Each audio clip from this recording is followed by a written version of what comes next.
এমন কিছু বই আছে যা শুধু পড়া হয় না, রীতিমতো অনুভব করা হয়। আজ আমরা কথা বলবো এমনই এক আধ্যাত্মিক ক্লাসিক নিয়ে, যা কয়েক দশক ধরে লক্ষ লক্ষ মানুষের জীবনকে গভীরভাবে স্পর্শ করেছে। ভাবুন তো একবার, গল্পটা শুরু হচ্ছে ১৯ শতকের ভারতের এক শিশুকে দিয়ে, যে আর ৫টা সাধারণ শিশুর মতো নয়, এক অসাধারণ শিশু, যার কাছে তার আগের জন্মের স্মৃতিগুলো ছিল একদম জীবন্ত, ছবির মতো স্পষ্ট। আর তার সেই খোঁজ তাকে এমন এক আশ্চর্য যাত্রায় নিয়ে যায়, যা হয়ে ওঠে ইতিহাসের অন্যতম বিখ্যাত এক আধ্যাত্মিক অভিযান। চলুন তাহলে পরিচিত হই সেই ছেলেটির সাথে। তার নাম মুকুন্দ ঘোষ, আর তার মধ্যে ছোটবেলা থেকেই ছিল ঈশ্বরের জন্য এক অদ্ভুত, এক অদম্য টান। মানে আর ৫টা বাচ্চার মতো সে একদমই ছিল না। জাগতিক খেলাধুলা বা অন্য কিছুতে তার মন বসত না। তার মন কেবলই টানত এক গভীর সত্যের দিকে। সে এমন একজন পথপ্রদর্শক বা গুরুকে খুঁজছিল, যিনি তাকে সেই পরম সত্তার সন্ধান দিতে পারবেন। একবার তো কলেরায় তার জীবন প্রায় শেষ হওয়ার জোগাড়। ঠিক সেই সময় মহান গুরু লাহিড়ী মহাশয়ের একটি ছবির প্রতি তার মায়ের যে অবিচল বিশ্বাস, যে ভক্তি, সেটাই তাকে অলৌকিকভাবে মৃত্যুর মুখ থেকে ফিরিয়ে আনে। এই তাবিজটা যেন ছিল তার ভবিতব্যের এক জীবন্ত প্রতীক, কিন্তু এর সাথে জড়িয়েছিল এক অদ্ভুত ভবিষ্যৎবাণী। যেদিন সে তার আসল গুরুকে খুঁজে পাবে, ঠিক সেদিনই এই তাবিজটা তার কাছ থেকে হারিয়ে যাবে। তো এই আধ্যাত্মিক আগুন বুকে নিয়েই মুকুন্দ তার আসল গুরুর সন্ধানে বেরিয়ে পড়ে। এই যাত্রা তাকে নিয়ে যায় ভারতের অসংখ্য সাধু, সন্ন্যাসী আর মহাত্মাদের কাছে।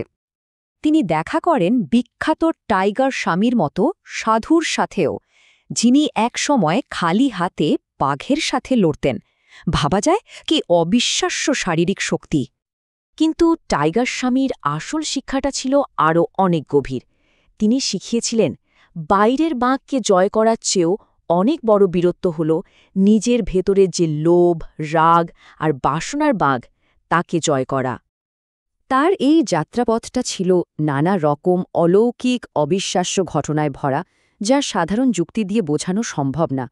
কিন্তু এত কিছুর পরেও তার মন কেবল খুঁজছিল সেই একজনকে, তার সত্যিকারের গুরুকে। আর তারপর একদিন বেনারসের এক ভিড়ের বাজারে হঠাৎ একটা দৈববাণী তিনি শুনতে পেলেন, আজ তোমার গুরু আসছেন। সেই মুহূর্তে মুকুন্দ বুঝতে পারলেন যে তার দীর্ঘ প্রতীক্ষার অবসান হয়েছে।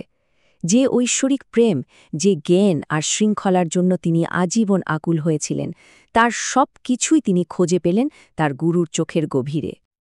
তবে গুরুর আশ্রমে প্রশিক্ষণ মোটেও সহজ কিছু ছিল না।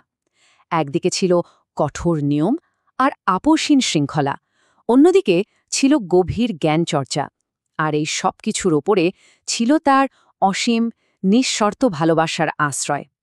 শ্রী যুক্তিশ্বর তাকে শেখালেন এক অসাধারণ সত্য: আমাদের চিন্তাই আমাদের বাস্তবতাকে তৈরি করে। চিন্তা কোনো সাধারণ জিনিস নয়, এটা বিদ্যুৎ বা মহাকর্ষের মতোই এক অসীম শক্তিশালী ফোর্স।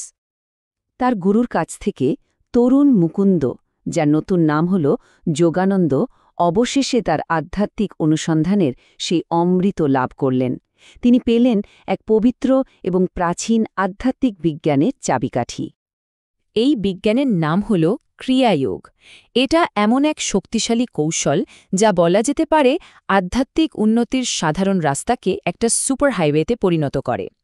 এর মাধ্যমে তথাকথিত অলৌকিক ঘটনার পেছনের আসল বিজ্ঞানটা বোঝা সম্ভব হয়। তিনি শিখলেন যে আমাদের চারপাশের এই জগৎটা আসলে মায়া বা এক ধরনের মহাজাগতিক ভ্রমের চাদরে ঢাকা, যা আসল সত্যটাকে আড়াল করে রাখে। কিন্তু যোগ সাধনার মাধ্যমে এই ভ্রমের পর্দা সরিয়ে সেই পরম সত্যকে জানা সম্ভব। এই যোগশক্তির এক জীবন্ত এবং সবচেয়ে বিস্ময়কর উদাহরণ ছিলেন সাধ্বী গিরিবালা, এমন একজন সাধিকা যিনি কোনো রকম খাবার বা পানীয় ছাড়াই বেঁচে থাকতেন। ৫০ বছরেরও বেশি সময় ধরে তিনি এক কণাও খাবার গ্রহণ করেননি। এটা কি প্রমাণ করে?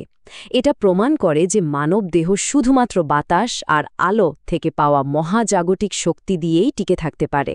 অবিশ্বাস্য! তো এই সর্বোচ্চ জ্ঞান লাভ করার পর যোগানন্দকে তার জীবনের আসল উদ্দেশ্য বা মিশনটা দেওয়া হল। তার এই যাত্রাটা কিন্তু শুধু তার একার ছিল না, এটা ছিল এক বিশাল দৈব পরিকল্পনার অংশ, যা বহু দশক আগে অমর গুরু বাবাজি নিজে নির্ধারণ করে গিয়েছিলেন। গুরুর এই চূড়ান্ত আশীর্বাদ সাথে নিয়ে তিনি যাত্রা শুরু করলেন।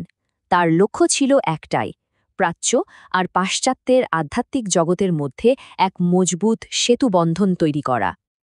আর তার এই আত্মজীবনী হয়ে উঠল এক চিরন্তন দলিল, কিভাবে এক সাধারণ মানুষের জীবন চূড়ান্ত সত্যের সন্ধানে অসাধারণ হয়ে উঠতে পারে, তারই এক জীবন্ত প্রমাণ। আর তারই অবিশ্বাস্য গল্পটা আমাদের সবার মনে এক গভীর প্রশ্ন রেখে যায়। এই আধুনিক কোলাহলপূর্ণ যুগে আমরা নিজেদের জীবনের সেই পরম অর্থ বা সত্যকে কিভাবে খুঁজে পেতে পারি?